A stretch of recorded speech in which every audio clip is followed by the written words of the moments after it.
Olá, bom dia para você, seja muito bem-vindo e bem-vindo à sua consulta com hora marcada. Afinal de contas, Consulta ao Doutor está no ar. É um prazer contar, é claro, com a sua audiência. Chegamos para embarcar, gente, em duas grandes campanhas que fazem parte desse mês de julho, que trazem uma mesma mensagem sobre a importância do diagnóstico precoce, é claro, nas chances de cura e também nas chances de sucesso desse tratamento. Estaremos divididos por blocos para olhar melhor para cada uma dessas campanhas. Então, no primeiro bloco, nós vamos olhar para o Julho Verde, que é a campanha de conscientização sobre os cânceres de cabeça e pescoço, que muitas vezes os sintomas são confundidos com outras condições, com outras doenças mais comuns de menor importância, e isso acaba, assim, atrasando o diagnóstico e interferindo aí nas chances de sucesso do tratamento. Então, a gente vai falar sobre tudo isso. Quais são os sinais de alerta, quais são os indicadores de que um médico de cabeça e pescoço deva ser consultado, por onde caminha esse diagnóstico. E no segundo bloco,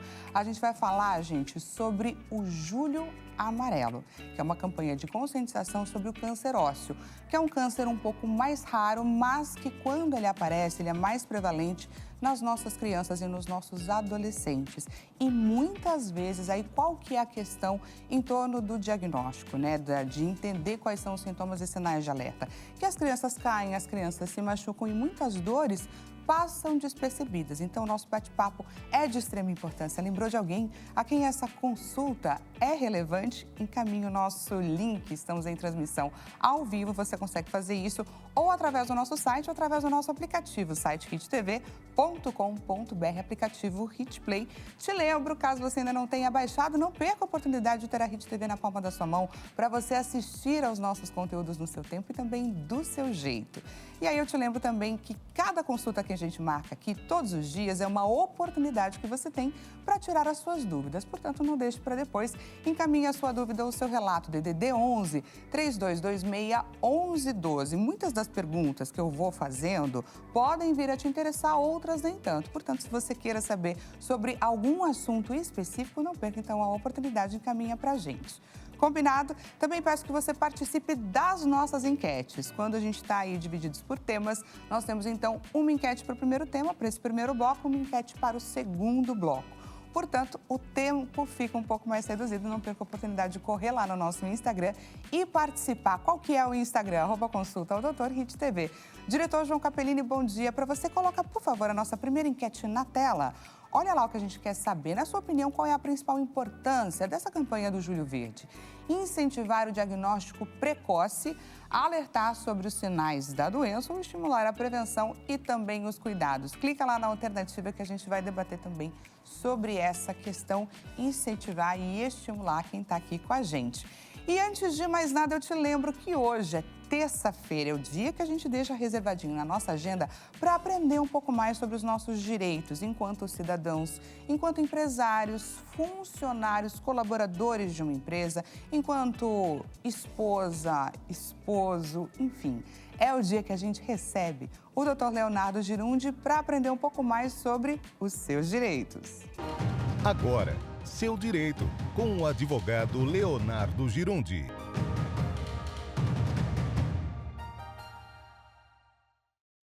Bom dia, tudo bem? Mais um dia aqui na sua companhia e o que me deixa muito feliz. O privilégio meu poder vir aqui responder a sua pergunta. E é muito interessante que quando eu respondo a sua pergunta, várias pessoas no Brasil todo ficam também sabendo do seu direito. Viemos aqui para isso, para tratar do seu direito. E hoje, sabe de quem vou responder? Vera Fernandes, do Recife. Interessante que hoje, inclusive, eu vou fazer uma audiência no Recife. Estou em São Paulo, mas vou fazer uma audiência online, tecnologia, lá em Recife. Então, olha que interessante a dúvida da Vera Fernandes. Com certeza vai te ajudar também. Ajudo financeiramente um neto desde criança e gostaria de saber se posso incluí-lo em uma parte da minha herança sem prejudicar os direitos dos meus filhos. Muito interessante essa pergunta aqui, porque ela tem vários desdobramentos. Dentre eles, se essa ajuda é uma ajuda constante e a pessoa tem necessidade, você pode definir, inclusive, judicialmente, uma pensão alimentícia para essa pessoa. você pagar uma pensão alimentícia para essa pessoa. Qual a vantagem disso? Primeiro que você pode descontar do seu imposto de renda a pensão alimentícia, ou outra coisa, se você é aposentada, por exemplo, e no caso da sua ausência, no seu falecimento, essa pessoa continua recebendo, mesmo que você não esteja presente. Se você é concursada, por exemplo, e recebe ali uma aposentadoria, essa pessoa, essa criança vai receber enquanto ela precisar, ou até ela, ou a vida inteira, se ela tiver, por exemplo, necessidades especiais. Então, você pode garantir que essa ajuda seja mantida a vida inteira para aquela pessoa que necessita. Não estou falando para você forjar algo. Eu estou falando aquilo que existe, como é o caso da Vera, tá? Então, olha que interessante. Além disso, você também pode deixar parte da sua herança para essa pessoa. Você pode fazer um testamento. Hoje, o testamento, na realidade, você pode deixar até 50% dos seus bens para quem você quiser. Os demais 50%, você obrigatoriamente tem que deixar uma reserva ou reservado para os seus herdeiros necessários, que é o caso dela, a preocupação dela. Como posso fazer para não prejudicar os meus filhos e não trazer ali incômodo, né? Porque também ninguém quer falecer e deixar mais problema do que solução. Então, você deixa ali, olha, quero deixar uma cota, 10% do que eu tenho, 20%, o dinheiro desta conta que eu reservei para essa pessoa. Você pode fazer um seguro diretamente para essa pessoa. Você pode fazer uma previdência privada. Então, você fez um seguro, aquela pessoa recebe e não afeta em nada a herança dos demais. Se você fez uma previdência privada, o dinheiro vai diretamente para essa pessoa e não afeta os demais herdeiros. Mas, além disso, você também pode fazer um testamento. E nesse testamento, você vai falar assim, olha, de tudo que eu tenho, eu quero que 10% fique para aquela pessoa. Ou então você fala assim, olha, eu quero que este bem fique para aquela pessoa. E esse bem, você tem que saber quanto que ele representa do seu patrimônio. Não pode ser superior a 50%. Tá? Porque os 50% obrigatoriamente deve ser reservado para os seus herdeiros. E quem são eles? São os seus filhos, seu esposo, sua esposa, ou na ausência dos filhos, seu esposo, por exemplo, e só seus pais. Na ausência desses herdeiros, que nós chamamos de herdeiros necessários, vem os colaterais, irmãos, tios, sobrinhos. Então, nós temos casos de sobrinhos herdando. Por quê? Porque não tem nem esposa, nem filhos, nem pais, nem tios, sobrinhos. Então, os colaterais também têm direito. Fique ligado no seu direito. Mande sua dúvida para o seodireito@hittv.com.br ou nos mande pelo Instagram, @leonardogerunde. Aproveita para me dar um oi lá, manda um tchauzinho para mim e comece a nos seguir também. Beijo, até semana que vem. Tchau, tchau. Seu Direito, com o advogado Leonardo Girundi.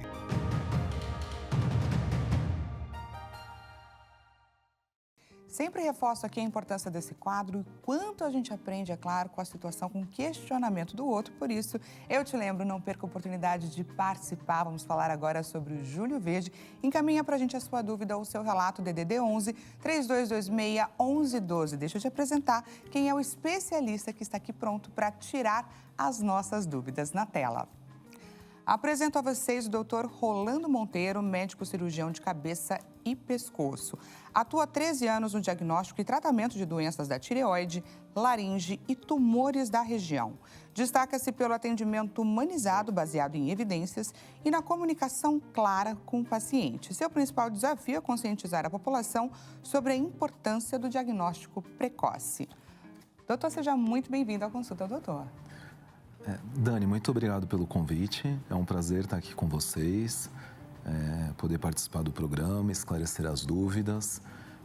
Como você falou agora mesmo, sou especialista em cirurgia de cabeça e pescoço e as principais áreas de atuação envolvem o diagnóstico e o tratamento de doenças na tireoide, nas paratireoides, glândulas salivares, alguns tumores que o pessoal associa, coloca tudo no mesmo saco, né?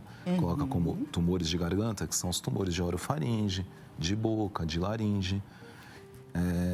E eu fico muito feliz de poder participar do programa, especialmente porque é uma especialidade que é pouco conhecida pela população.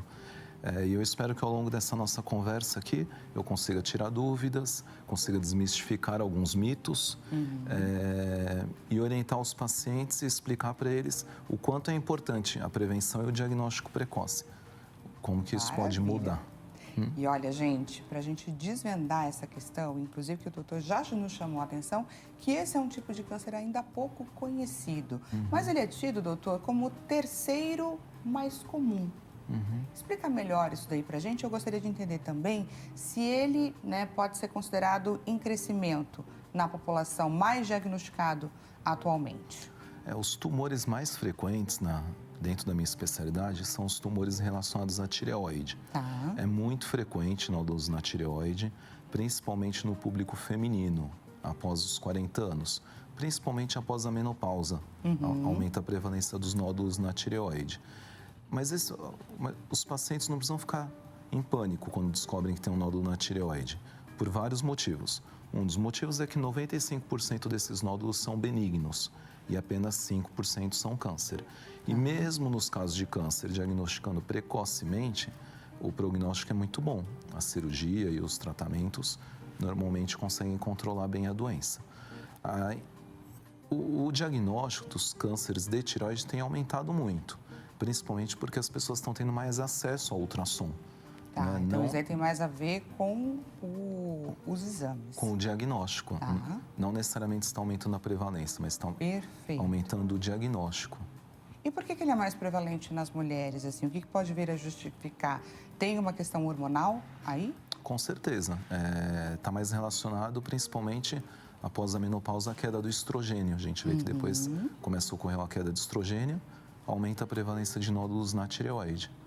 E quais poderiam ser, então, os indicativos, né, os sinais, sintomas que levantam, então, a suspeita?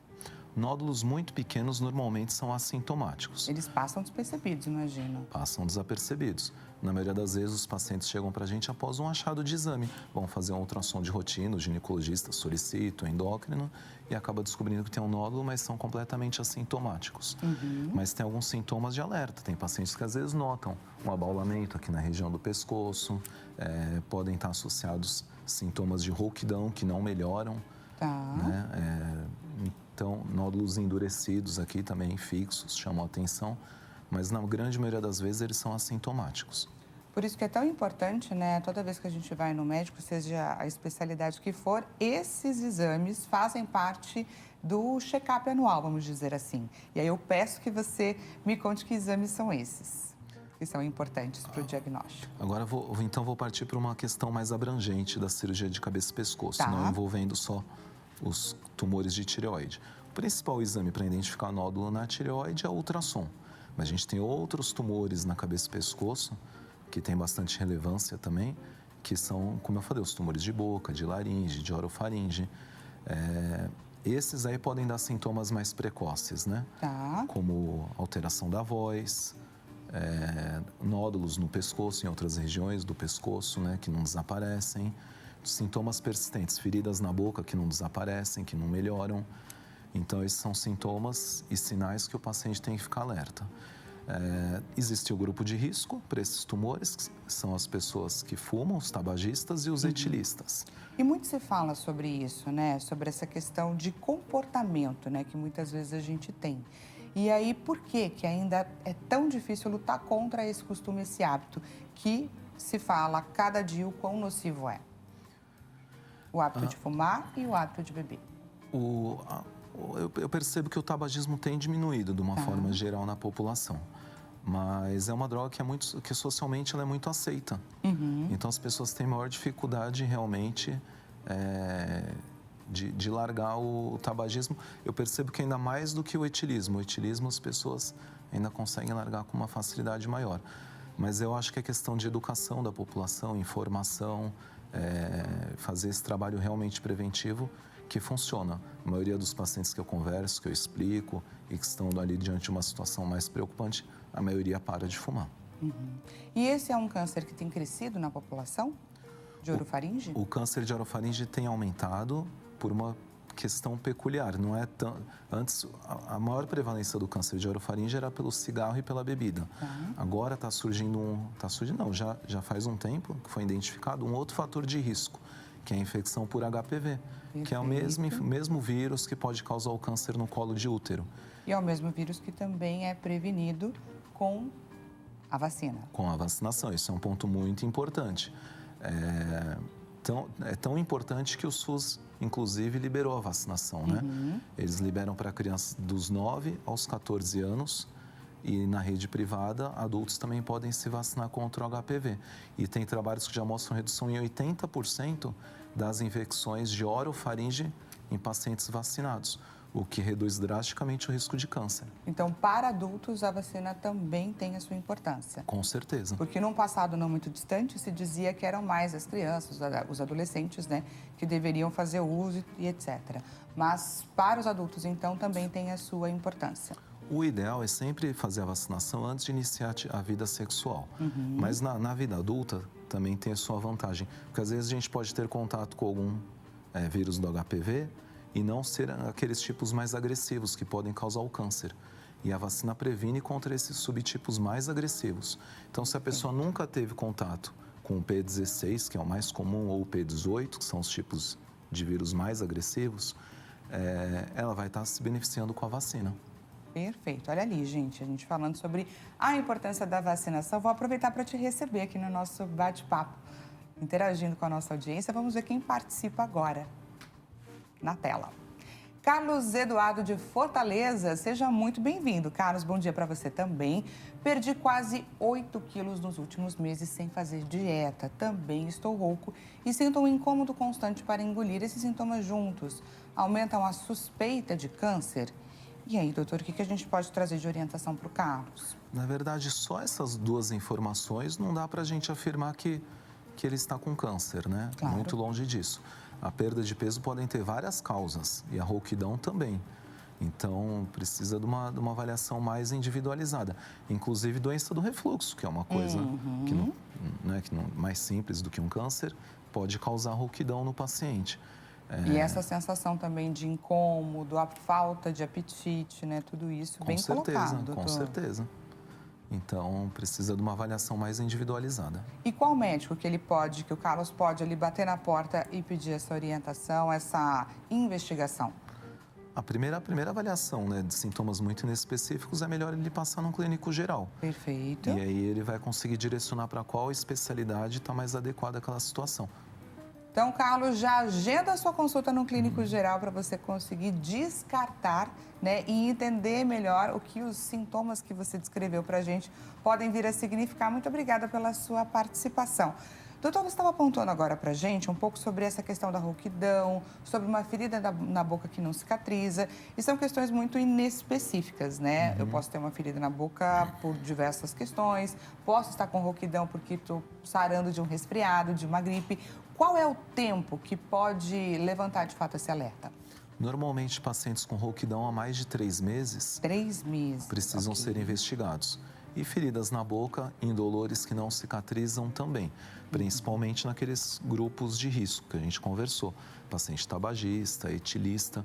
A questão da higiene oral e próteses dentárias também são fatores de risco para câncer de boca. Então, os pacientes que estão nesse grupo de risco começaram com esses sintomas, tem que acender um alerta e investigar. Tem muitos diagnósticos que são feitos pelo dentista? Tem, com certeza. O dentista identifica, muitas vezes eles fazem até biópsia. O dentista identifica uma lesão na boca, faz uma biópsia, aí vem o diagnóstico de câncer e encaminha para o cirurgião de cabeça e pescoço. Por isso que também é muito importante a higiene oral, os pacientes irem com frequência ao dentista. Perfeito. E aí eu gostaria, então, de entender como é que funciona, né? Assim que eu identifico, por exemplo, uma lesão, eu preciso fazer a biópsia dela para definir, então, qual é o estadiamento da doença e como que vai funcionar o tratamento? Por onde caminha esse desafio? A lesão na cavidade oral é uma lesão que o exame físico é muito importante. Tá. A gente que já tem experiência e lida com isso no dia a dia, a gente identifica uma lesão, a gente já sabe se é uma lesão suspeita, se é um trauma, se é uma lesão que pode se transformar num câncer, uma pré-neoplásica. Então, de acordo com o exame físico, nós vamos direcionar se esse paciente precisa ou não de uma biópsia. E o estadiamento é feito através de exames de imagem. Quando a gente tem o diagnóstico de câncer ou a suspeita de câncer, normalmente a gente faz o estadiamento com exames de tomografia e laringoscopia. Perfeito. Quais são os sintomas mais silenciosos que a gente pode trazer aqui como questões de alerta? Para um dos cânceres de cabeça e pescoço costumam dar sintomas discretos e iniciais, que ajuda o paciente a identificar, fazer o diagnóstico inicial. Esse é o câncer de laringe. O câncer de laringe, mesmo inicial, ele já começa a causar rouquidão. Tá. Então, tumores iniciais ali, T1, que a gente chama T2, já começam a apresentar sintomas de rouquidão. E, mais uma vez, aquele paciente que fuma, que bebe, começa com rouquidão, tem que procurar um cirurgião de cabeça e pescoço. Perfeito. E aí, quais são os desafios para o tratamento desse câncer de laringe? Depende muito da fase que a gente encontra. Por isso, é sempre importante reforçar a prevenção e o diagnóstico precoce. Tumores iniciais, muitas vezes com uma cirurgia menos invasiva, que a gente chama de micro de laringe, operar pela boca consegue ter um bom resultado. Tumores mais avançados, muitas vezes vão precisar de quimioterapia, de radioterapia e, em alguns casos, até uma cirurgia chamada laringectomia total, que é a remoção da laringe. Aí são tumores mais avançados, requerem tratamentos mais agressivos. E quando a gente fala desses casos, né, onde precisa de intervenção cirúrgica, a gente está falando de um aparelho, né, que é a nossa boca, que é responsável pela nossa fala, pela nossa deglutição. Aí o desafio da recuperação, da reabilitação desse paciente é grande também. Por onde que ele caminha? Eu preciso de um fono, né? Quais são as especialidades que ajudam a compor essa etapa do tratamento? Esses tratamentos mais pesados, como eu falei, que precisam de radioterapia, quimioterapia, muitas vezes algumas cirurgias grandes na área da cabeça e pescoço, é muito importante um tratamento multidisciplinar. A gente sempre conta com o apoio de nutricionista, porque esses pacientes perdem muito peso, fono, para auxiliar ele depois para reabilitar na fala, na deglutição, fisioterapeuta, né? Muitas vezes precisa fortalecer musculatura, melhora a drenagem desse paciente. Pacientes às vezes ficam muito preocupados, muito tensos, ansiosos, depressivos, precisa de um apoio psicológico também, com psicólogo, muitas vezes psiquiatra. Então é importante conduzir de forma multidisciplinar. Perfeito. Vou aproveitar para te receber aqui mais uma vez no nosso bate-papo. Perguntinha na tela. Nayara Bastos, diretamente de Anápolis. Seja muito bem-vinda, Nayara. Tem um nódulo no pescoço há mais de um mês. Como ele não dói, acabei adiando ali a consulta. O fato de não causar dor significa que não é grave? Não significa que não é grave. Significa que precisa de uma avaliação. Nódulo no pescoço que não desaparece precisa de uma avaliação médica. Não necessariamente isso seja uma doença grave, porque nós temos muitos linfonodos no pescoço e podem ser só linfonodos normais, habituais, ou que o pessoal popularmente chama de íngua. Mas um médico especialista, no exame físico, com alguns exames, ele consegue definir se precisa ou não aprofundar essa investigação. E essa íngua, ela pode tanto significar esses casos, né? Casos que precisam ser mais analisados, mais diagnosticados, investigados, quanto uma infecção comum de garganta, por exemplo, não é? Sim, com Mas certeza. quando persiste, aí é que é o sinal de alerta. Exatamente. Muitos vírus podem causar, né? Ínguas, amidalites, pacientes que são roncadores, dormem de boca aberta, podem ter os linfonodos aqui nessa região mais alta também aumentados. Então, na grande maioria das vezes, são doenças benignas, mas nódulo no pescoço que não melhora precisa de avaliação. Perfeito. Nayara, muito obrigada, viu, pela sua participação. Vou aproveitar para receber mais um telespectador aqui no nosso bate-papo. Na tela. Agora quem participa é a Bianca, de Mossoró, olha só. Seja muito bem-vinda, bom dia para você também, Bianca. Meu pai terminou a radioterapia e agora tem muita dificuldade para comer por causa da boca seca. E isso costuma melhorar com o tempo? Isso depende muito do tumor que o pai dela teve e da região que foi feita a radioterapia. Tá. Se, por exemplo, irradiou a radioterapia na laringe, a dose é menor na cavidade oral, então tende a voltar ao normal. Pacientes que tiverem câncer de orofaringe, de garganta e boca e recebem uma radioterapia diretamente no local, vão ter mais sintomas de boca seca, porque a radioterapia destrói as glândulas salivares e produz menos saliva. Isso tende a melhorar com o tempo. Aí entra aquela questão que a gente conversou, do tratamento multidisciplinar. Uma fono, um fisioterapeuta, ou tratamento multidisciplinar pode auxiliar nisso. Perfeito, então, Bianca. É muito importante fazer, né, buscar esses outros profissionais que possam vir a ajudar o seu pai nessa caminhada, né, nessa caminhada em recuperação. Muito obrigada pela sua participação e vamos de mais participação da nossa audiência na tela. Quem participa é a Josi, de Brasília, Distrito Federal. Josi, seja muito bem-vinda. Bom dia para você também. Quando sentimos uma sensação de inchaço ou de peso nas laterais do pescoço, como se as veias estivessem mais cheias, junto com um bolo na garganta e dores de cabeça, isso pode ter relação com a tireoide? Não, esses sintomas nem sempre estão associados à tireoide. A tireoide, para ocasionar sintomas de compressão ali no pescoço, esse desconforto, a tireoide ela tem que estar muito grande. Então, a gente consegue avaliar isso no exame físico e nos exames de imagem. Mas, mesma situação daquele outro caso, são sintomas inespecíficos, né? Podem ser causados por doença do refluxo, ansiedade. Então, tem que ver o paciente como um todo. Mas, normalmente, os nódulos na tireoide são nódulos pequenos assintomáticos. Perfeito. E tem outras questões da tireoide ou outros sintomas que poderiam nortear um pouco melhor esse diagnóstico que a Josi perguntou? Ela foi muito específica nessa região. Mas, por exemplo, teriam outros sintomas secundários que ela sentiria caso fosse? A tireoide pode também desenvolver as doenças de hipotireoidismo e de hipertireoidismo, né? O hipotireoidismo é o que o pessoal pergunta, sempre fica aquela dúvida, Eu tenho problema na tireoide, aqui engorda, aqui emagrece. O hipotireoidismo é a glândula funcionando pouco, produzindo pouco hormônio, então cai o metabolismo, o paciente engorda. Ele engorda, fica com a pele seca, queda de cabelo, sonolência, são sintomas do hipotireoidismo. Tá. E o outro lado, o hipertireoidismo, que é a produção de hormônio em excesso, acelera o metabolismo. Aí entra uma das questões que ela falou ali da perda de peso. Né? Então, o hipertireoidismo pode provocar também perda de peso, pele seca, queda de cabelo, irritabilidade, alteração na memória. Então, tem outros sintomas que podem chamar atenção também. Então, Josi, já fica aquela a indicação para que você procure um clínico geral, certo, doutor? Porque Sim. daí ele vai conseguir, então, mapear e aí chegar no diagnóstico certeiro para essa questão que você tem sentido. Mas muito obrigada por trazer, é claro, o seu relato para a gente, por enriquecer o nosso bate-papo, porque eu tenho certeza que muitas pessoas podem vir a sentir da mesma forma que você e ter esse questionamento. Então, aí a gente já aproveita para dizer, clínico geral é o melhor caminho que vai ajudar, então, a mapear tudo isso. Muitíssimo obrigada. E falando, é claro, sobre prevenção, doutor, porque, afinal de contas, prevenir é muito melhor do que remediar. Quais são os cuidados que a gente tem que ter com a nossa saúde a fim de prevenir? De uma forma geral, para prevenirmos as doenças, é importante os pacientes primeiro terem hábitos saudáveis, né? Praticar atividade física, uma boa alimentação, uma boa hidratação. E especificamente na cabeça e pescoço, né?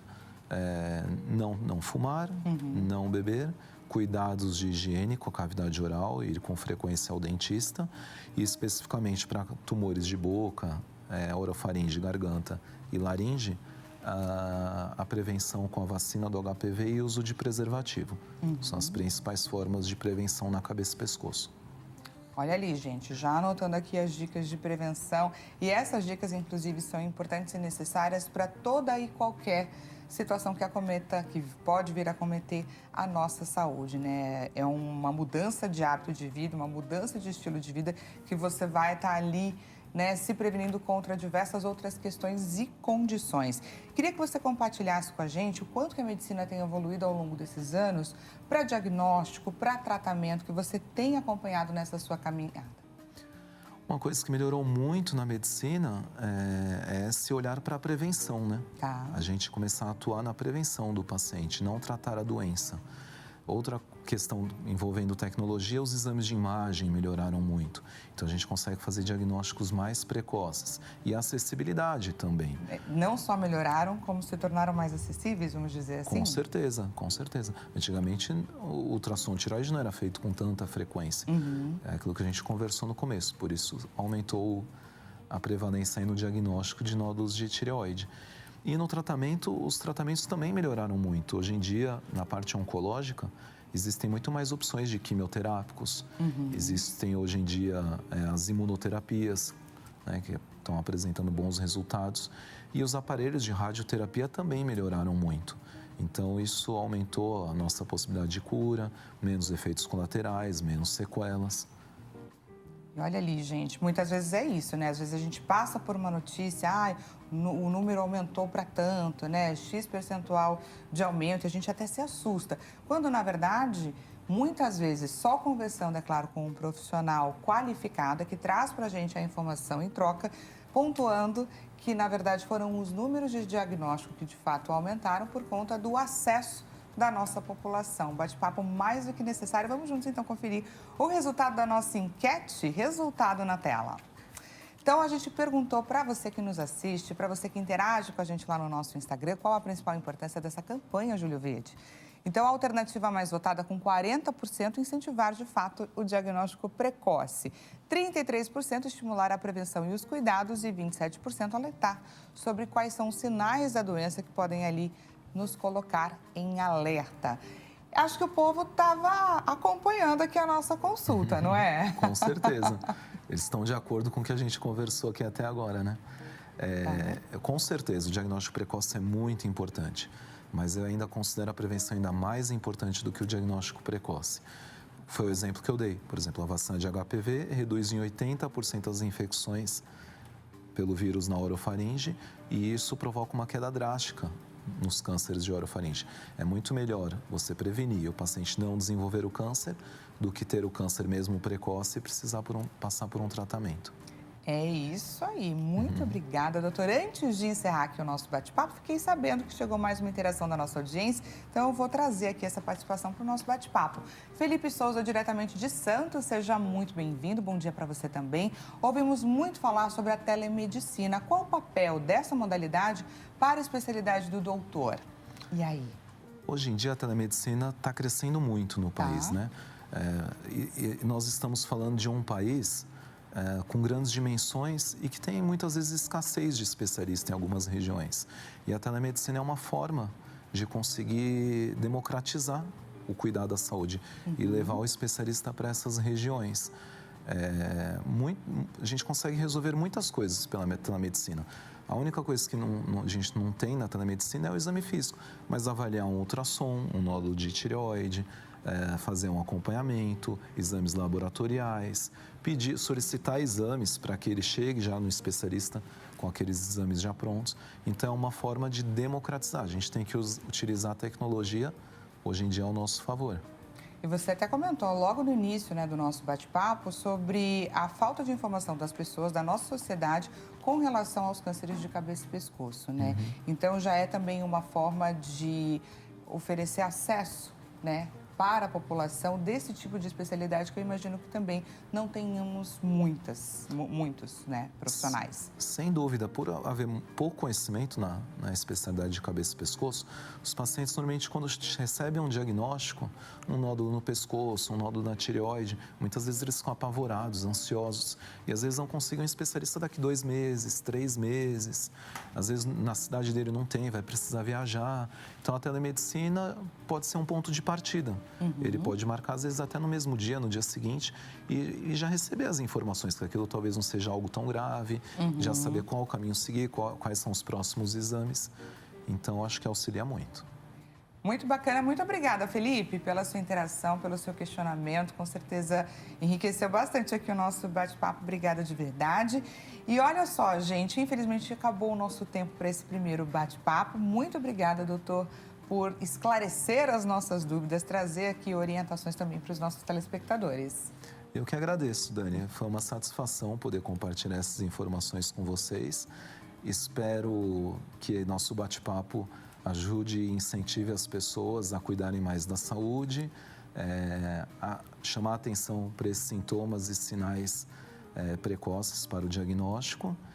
E é isso. Muito obrigada, viu, doutor? E para você que nos assiste, vou te passar os contatos do doutor, para caso tenha ficado alguma pergunta, algum questionamento, aproveitar o acesso. Doutor Rolando Monteiro, médico cirurgião de cabeça e pescoço, deixa à sua disposição o WhatsApp DDD 11 921 82 1507, Instagram DR Rolando Monteiro e site também à sua disposição, .com.br, igualzinho. Consulta o doutor vai para um rápido intervalo e daqui a pouquinho a gente volta para falar sobre o Julho Amarelo. Já estamos te esperando. Até mais.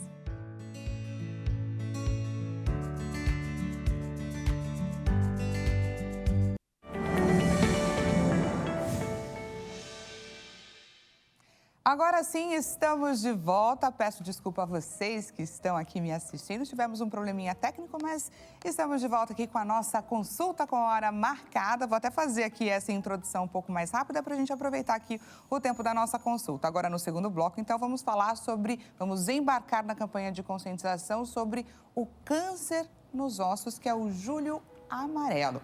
Portanto, sinta-se à vontade para compartilhar o nosso link de transmissão com quem você sabe que vai ter importância e relevância aqui o nosso bate-papo. Você compartilha através do site hittv.com.br ou através do nosso aplicativo Hit Play. Te lembro, é claro, o número do nosso telefone DDD 11 3226 1112 para você tirar suas dúvidas, trazer à tona aqui o seu relato.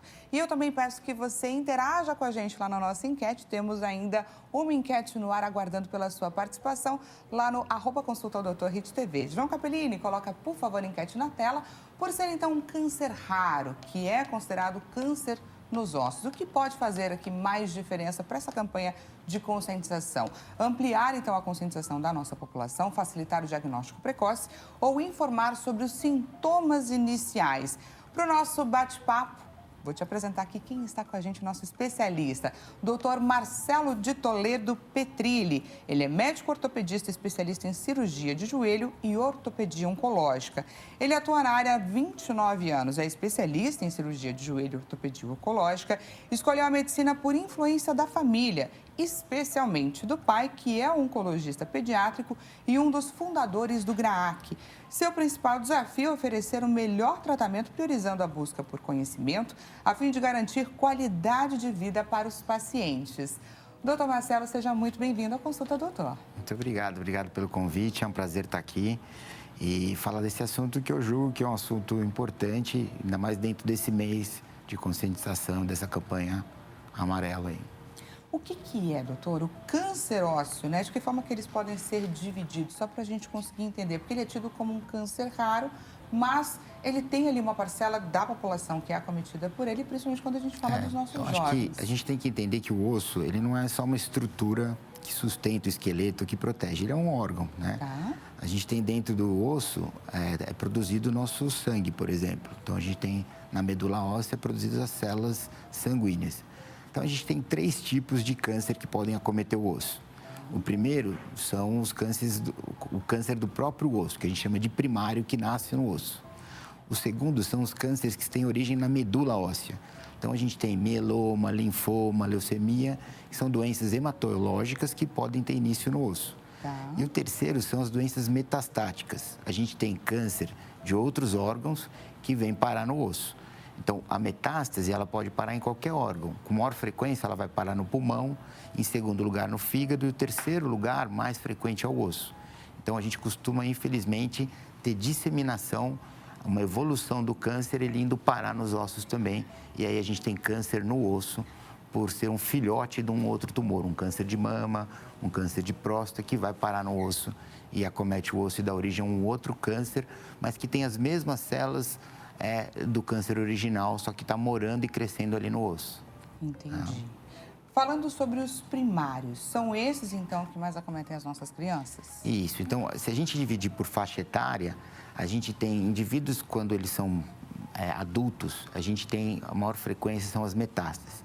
Então, se a gente pegar um indivíduo com 40 anos, com uma lesão óssea agressiva, a gente vai partir do princípio que é uma metástase, porque estatisticamente a incidência é muito maior.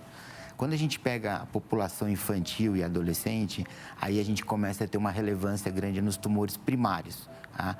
Então, a gente não tem quase metástase e a gente tem câncer primário, como o ossarcoma, como o sarcoma de Ewing, que são tumores de origem do próprio osso. Tá?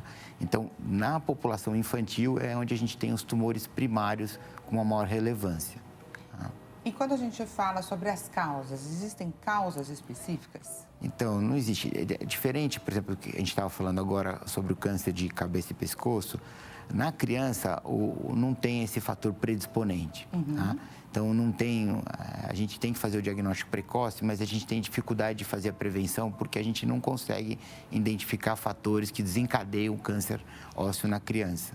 Então, a gente se atenta mais ao diagnóstico precoce do que à prevenção. Porque a prevenção a gente não tem como prevenir porque a gente não entende ainda muito bem da onde que vem se tem fator predisponente para esse tipo de doença. Tá? E, de modo geral, não tem.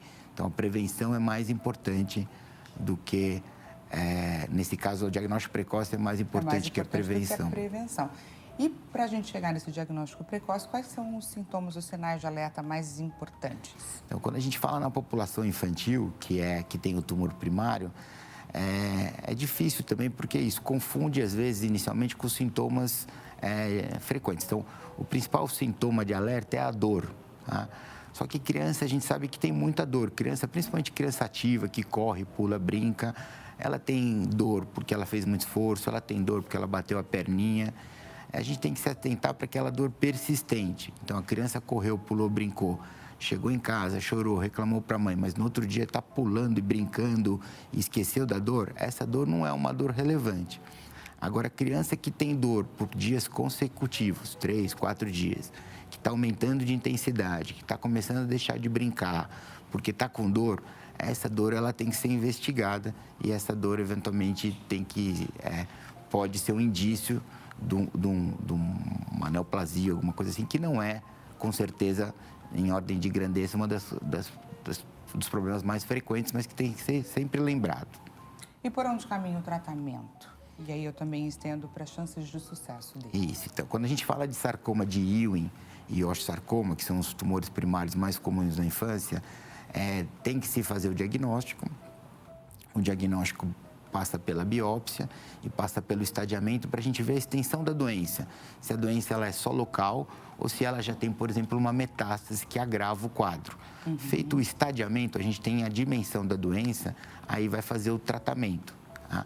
Hoje, de modo geral, o Ewing e o osteosarcoma, eles giram a taxa de cura em torno de 65%, 70% das crianças, elas vão se curar.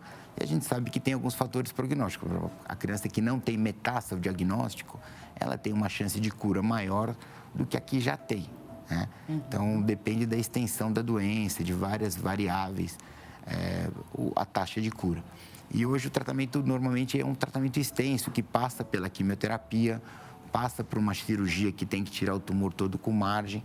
Essa cirurgia muitas vezes pode ser uma cirurgia que preserva o membro e às vezes pode ser necessário a retirada do membro ou daquele segmento do paciente. Então, são cirurgias grandes e eventualmente, por exemplo, no caso do tumor de Ewing, eventualmente você pode lançar mão da radioterapia. Mas, normalmente, o tratamento é quimioterapia e cirurgia para esses tumores primários nas crianças. Perfeito. Eu vou aproveitar, doutor, para chamar a nossa enquete, o resultado da nossa enquete na tela. Então, vamos lá, a gente perguntou, né, que por ser um câncer raro, o que pode vir a fazer mais diferença? Na sua opinião, né, de quem votou, 42% informar sobre os sintomas iniciais, 33% facilitar o diagnóstico precoce e, por último, 25% ampliar a conscientização da população. O que você tira dessa enquete e qual é a sua opinião? Eu acho que é facilitar o diagnóstico precoce, né? Tá. Eu acho que as outras duas corroboram para facilitar o diagnóstico. Então, a gente quer informar a população, a gente quer para que faça o diagnóstico precoce, mas o objetivo é ter o diagnóstico precoce. Né? Então, é importante essas campanhas para a gente conscientizar, para informar, para isso levar ao diagnóstico precoce. Infelizmente, o nosso tempo hoje foi curtíssimo. Já fico aqui, né? Estendo o meu convite para que o senhor retorne numa outra oportunidade para a gente debater um pouco mais esse assunto, com mais tempo para a gente falar sobre isso. Mas gostaria só das suas orientações com relação a esse outro tipo, que seria o secundário, que já atinge uma camada de adultos, né, da nossa população. Isso. Então, a gente tem normalmente, quando o paciente tem um câncer, muitas vezes ele pode evoluir com uma metástase ou, às vezes, o primeiro sinal pode ser a metástase. Então, muitas vezes a gente descobre uma lesão óssea, o paciente tem uma fratura patológica e a gente vai atrás e descobre que ele tem um outro câncer. Né? Então, isso é o mais frequente no adulto. Então, todo mundo que fala, meu pai morreu de câncer ósseo, provavelmente ele morreu de uma evolução de um outro câncer. Então, o câncer... E ficou ali silencioso por tempos. Então, muitas vezes, você descobre o câncer através da manifestação no osso. Então, a metástase é um filhote do tumor e que vai parar no osso, e isso é a forma mais comum de câncer no adulto. Perfeito. Doutor, gostaria demais de agradecer a sua participação, de fazer, inclusive, esse convite ao vivo, pedir para que o senhor retorne para a gente conseguir retomar esse assunto ou outros na sua especialidade. Muito obrigada. De nada, é um prazer estar aqui. Muito obrigado. E para você que nos assiste, aproveito para deixar os contatos do doutor Marcelo de Toledo Petrilli, que é médico ortopedista, especialista em cirurgia de joelho e ortopedia oncológica. Ele deixa à sua disposição o WhatsApp DDD 11 955800911 e o telefone que também é DDD 11 3097 9881. Muito obrigada pela companhia. Desejo a você um excelente início de tarde. A gente volta a se encontrar amanhã na nossa próxima consulta. Até amanhã. Obrigada.